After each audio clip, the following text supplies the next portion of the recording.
Yo, ladies and gentlemen, brothers and sisters, friends, enemies, and comrades, I hope you're doing well in this Sunday late night, depending on where you're getting this from. But karibu sana. My name is Kenyan Revolutionary. If this is your first time and you like Kenyan politics and wild politics as it relates to Kenya, this is a place to be. My name is Kenyan Revolutionary. That's what we're going to talk about. So if it's your first time, go ahead and subscribe, like, share, comment, and do all the good stuff. If you've already subscribed and you've got the notification on, the first order of business is do what?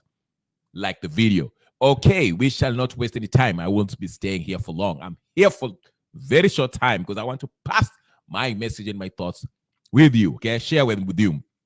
Hopefully, you can also share your thoughts with me if you log in and chat with me or whatever the case is. If you want the link, I can throw you the link so we can talk for a few minutes before we kind of wrap up. So I won't be staying long, but karibu sana. Grab a chair, grab a seat. Let's talk, okay? We're not going to talk about the first day of the English Premier League. I mean, I know a lot of people are English Premier League fans, but we're not going to talk about football. So let's get to it. The topic, Harambee Stars. They beat Zambia 1-0. Congratulations. But there's a bigger question. Bigger questions about this whole Harambee Stars winning and qualifying for the quarterfinals, okay? It's more to it than just a game, okay? We shall get to it. And also, why is Ruto jetting out next week? I'll give you a hint. Remember those days when the Azimio folks were planning on this Mandamano?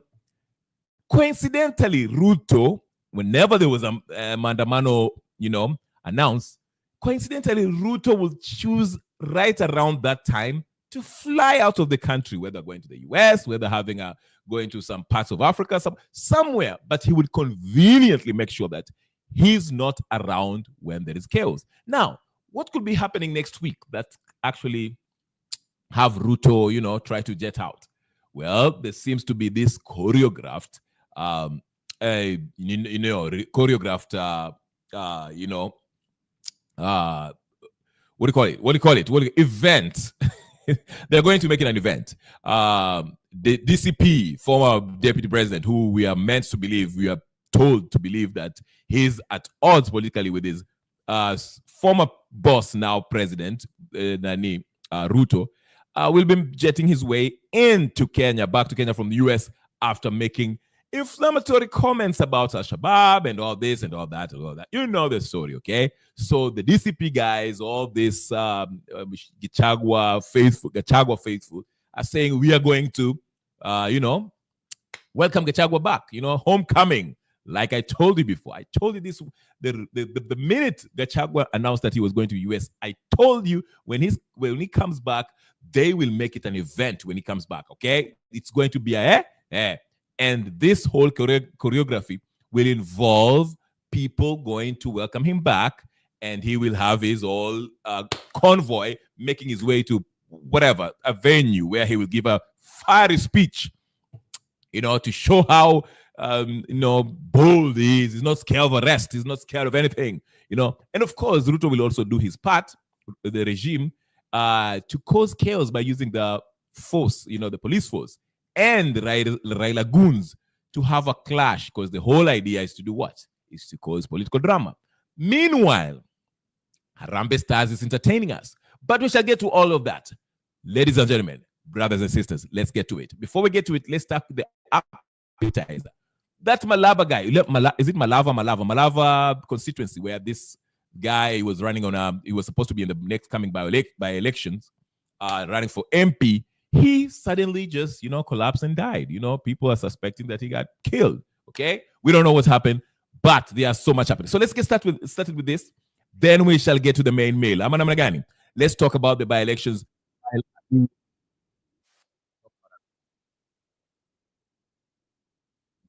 me see.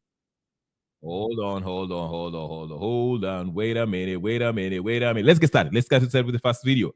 Okay? So we can get to the issue, Mada. All right, 20. Like, subscribe, share, comment, do all the good stuff. All right, 20 kazi.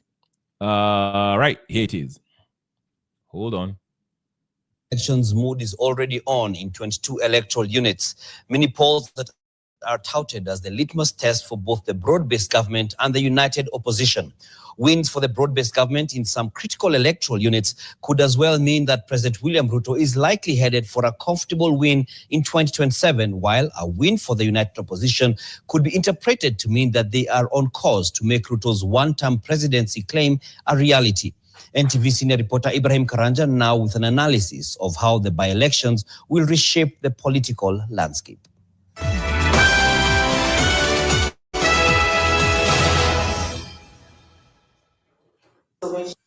The upcoming by-elections across 22 electoral units, especially the 7 parliamentary by-elections, will be the first major electoral test for the UDA-ODM broad-based government, a critical political flashpoint that will determine whether the president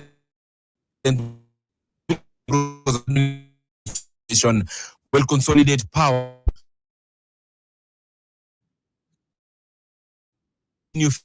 Facing mounting a one committed 5 experts to Ruto's and now having established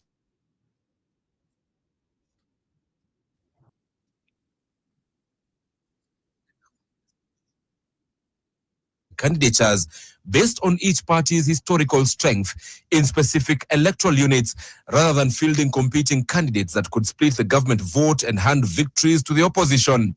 Specifically, in all the 7 parliamentary vacancies, President Ruto's UDA was only occupying the Baringo Senate seat, with Magarini, Ugunja and Kasipul constituencies all being ODM-led constituencies before they fell vacant.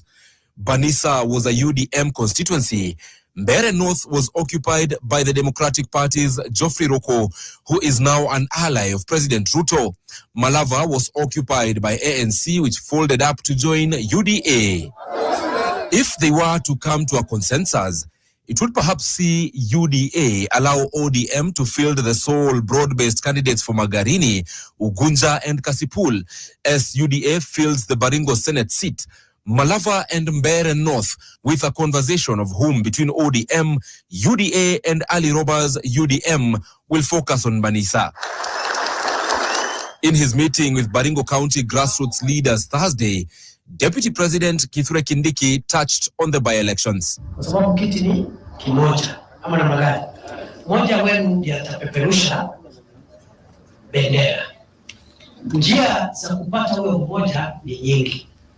Lakini niwahakikishie sisi, nikianza na rais, mimi, hao wenzangu hao wakubwa wako kwa viti na hao wakubwa mawaziri na PSs, hatutaingilia. Mimi nawasihi, kwa sababu najua msimamo wa rais na najua msimamo wangu. Mimi nawasihi wenzangu wale wengine, wabunge, mawaziri, tusiingilie mambo ya wananchi. Kwa sababu hawa wote ni vijana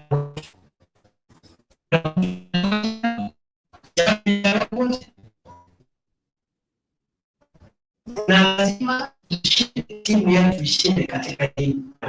The opposition used this election as a moment of truth, an opportunity to demonstrate that Ruto's capital winning. Wenzetu wa broad-based government battle is in DAP Kenya is going to become tukisema one term itaanzia Malava na DAP Kenya is going to show you what one term is. We are very confident. As I told you, we listen to the ground. We listen to our membership. We listen to Kenyans. Kenyans are eager to make Ruto a one-term president. And I want to be very confident in this, that you might get, if not maximum of 1, if we do not put up a spirited fight. Yes, but they can get 1, 2, and but even in Ringo, UDA is going to lose. We're going to support our candidates from sister parties. We are talking to him, and we want to ensure that he even loses in Baringo, so that Kenyans know that this is not a tribal movement. This is not a Kazi thing. These are Kenyan resolve that UDA will not get a single seat in these by-elections. The opposition's strategy centers on proving that the broad-based arrangement has alienated ODM's traditional base while failing to expand Ruto's coalition significantly. However, they too face their own dilemma, exemplified in constituencies like Malava, where the Democratic Action Party, DAK, and the DCP, both of whom are the united opposition, are fielding separate candidates. It doesn't matter even if you field 10. We are sure number one, from the opposition, two from the opposition, and UDA will come third or fourth. So it doesn't matter. This is what we are saying. If we for DAP,